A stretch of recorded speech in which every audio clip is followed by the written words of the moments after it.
চোখের পানি ধরে রাখা যাচ্ছে না। এই দৃশ্য কোনো মানুষের সহ্য করার মতো নয়।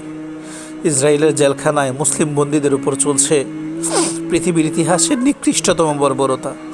বন্দীদের ধরে এনে এসিড ভর্তি ট্যাঙ্কে ফেলে দিচ্ছে। মাত্র কয়েক সেকেন্ডে শুধু একটি কঙ্কাল ভেসে উঠছে। হায় আল্লাহ, এটা কি সত্যি মানুষের কাজ? ও মুসলিম উম্মাহ, ও মুসলিম উম্মাহ, আজ যদি আমাদের হৃদয়ে না কাঁপে তবে আমরা কিভাবে দাবি করব আমরা এক শরীর? নির্বাক থাকা মানেই অন্যায়ের পক্ষে দাঁড়ানো। আজ না জাগলে কাল আর জেগে ওঠার সময় নাও থাকতে পারে। দোয়া করো, আওয়াজ তোলো, পাশে দাঁড়াও। ফিলিস্তিন আমাদের ভাই, তাদের রক্তের দাম আছে।